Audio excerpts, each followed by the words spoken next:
you know, what I do. So, we're just talking, I'm going to be talking about uh, Dietrich Bonhoeffer's work on ethics. And as I read and worked on this, I came to a point that, you know, it's all about decision. And it's not about, you know, getting the right exact explanation. It's about a decision. And it just popped into my head, you know, when I made the first decision in my life. And I was a little kid that was like the Peanuts character that dragged a blanket around. And the blanket got messed up after a while. And my dad said, you know, isn't it time you burn that thing? He was, you know, he was that kind of person. And we had, in the basement, we had an incinerator. We just burned the waste paper in there. That was before, you know, you couldn't do that anymore. But I just remember my mother was there and she was putting waste paper in, and I walked over and I put the blanket into the incinerator, and I can still see it just burning up. And but it was a decision that, you know, that I made in one sense in obedience to what my dad felt about it. I just decided it was time that I was, now that I was what, 3 or 4? I don't know. I was pretty small, and the fire was right there. But, that decision made, that was my first decision. You know, thinking back, there weren't any more that were bigger than that, really. I mean, that were more critical, I think, in my life, in a way. So that's kind of what this is all about, is trying to get away from the intellectual, and it's just a decision that we make when we see what is needed. So a couple of weeks ago, you know, we listened to Martin Luther King quote the old. Then first of all, I'm just going to give a context before we go into Bonhoeffer. But you know, we heard Martin Luther King quote the old Negro spiritual: "Free at last, free at last. Thank God Almighty, we're free at last." And he, you know, kind of prophesies that with faith, we will be able to speed up the day when all God's children, black and white, Jew and Gentile, Protestant, Catholic, will be able to sing "Free at last." And, you know, as self-defined Christians, we need to consider the concept of freedom with care, as it may lie at the center of what we are about. When Martin Luther King predicted freedom at last for those factions separated by history, black and white, people especially, there were many in the background who whispered and shouted over my dead body, "Will black and white children walk together in the same equal freedom?" And, you know, we hear that call coming back, you know, over my dead body. Is that going to happen? Another call in Christianity is the call to love. We claim the themes of freedom and love, and these are joined in a common secular theme of responsibility. Our freedom, our love is not to be limited, but it must embrace all that is. All that is, all of creation. And so, you know, we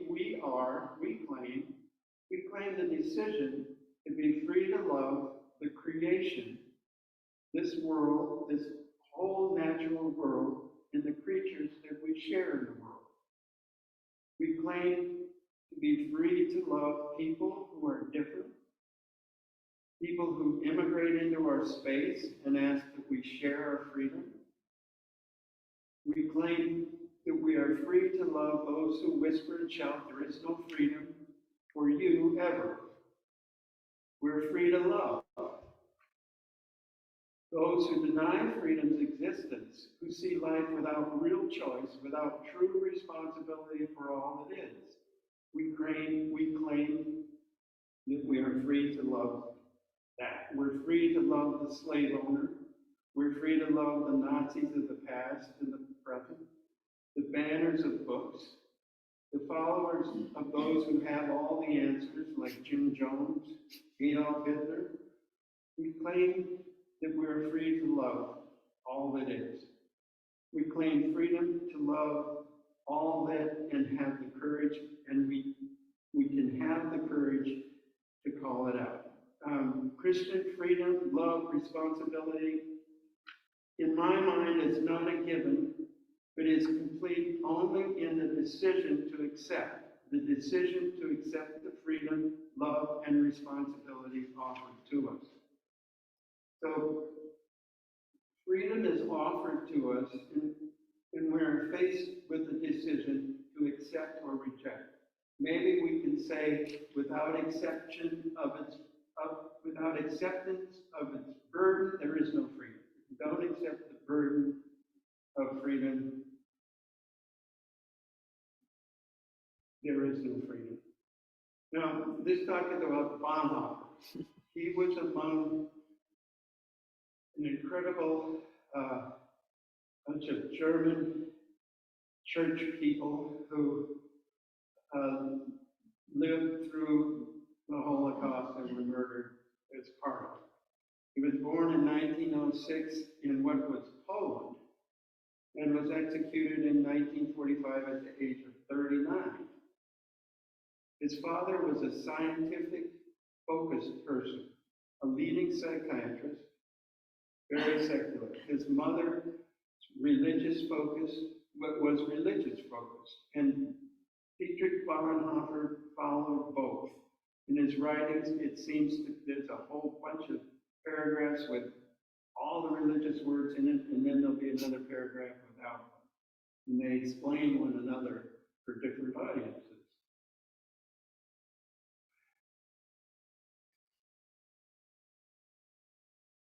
And then in his letter from prison, he mentions wanting to finish his ethics book and writing, but could not, and the work was found in a drawer and published in the 50s. And just to note, both he and his brother and a couple of cousins were all executed by the Nazis for working together against the regime. Bonhoeffer says, in effect, and it's not easy reading, but one is justified, meaning given some kind of ethical path, as Jesus was, in unity with oneself, meaning that the conscience lines up with action. And the yes to conscience usually confronts and has to unify with the no from the world of principles, law, and human judgment. So we find ourselves most of the time separated. And we're confronted with issues that call out our conscience. And then we say, yes, that's the way it's got to be.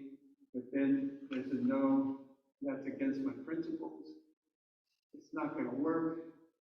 I can't live without my blanket, whatever. Now, to summarize what he says in ethics, he says responsibility is the freedom of humanity which is given only in the obligation to God and to our neighbor. Okay?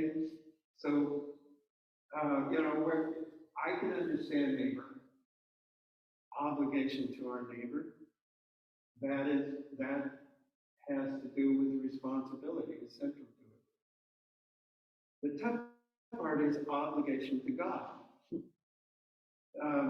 With my blankie, I was obligated to my dad.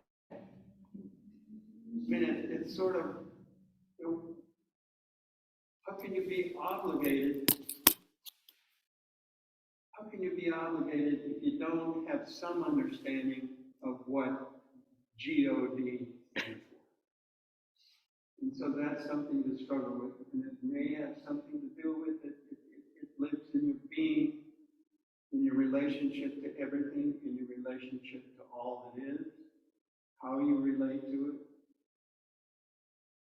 how your conscience bubbles up and calls you in a certain direction. So Bonhoeffer's ethics goes like this. He spells out the structure of responsibility. He says responsibility, which is the coming together of freedom and obligation.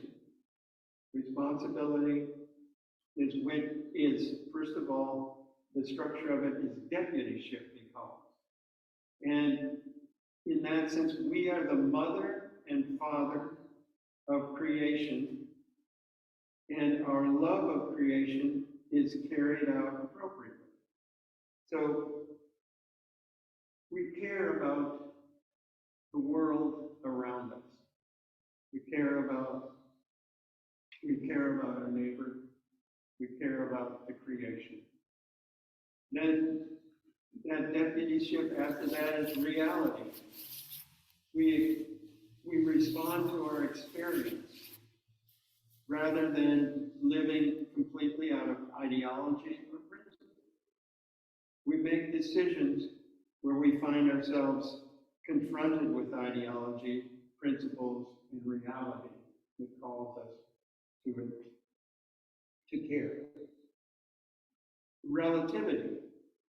Our laws and principles are relative and are not absolute. And in the Christian sense, love in free responsibility is the absolute, which binds us and sets us free. So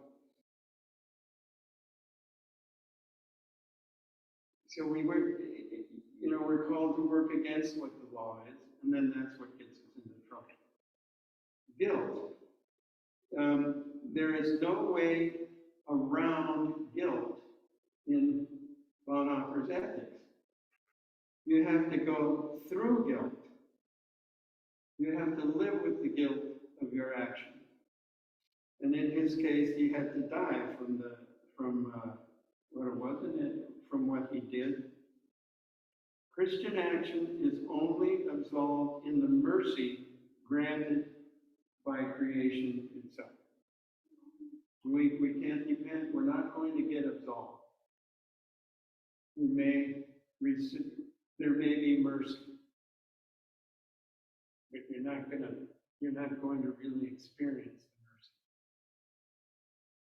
the mercy. Integrity of conscience is the fifth item. And that is bringing together the separation of self with self. Bringing together conscience with action. And then finally, Bonhoeffer's ethics is about freedom. And he says, the action of the responsible person is performed in the obligation to God and to our neighbor as they confront us in freedom. And that's it. You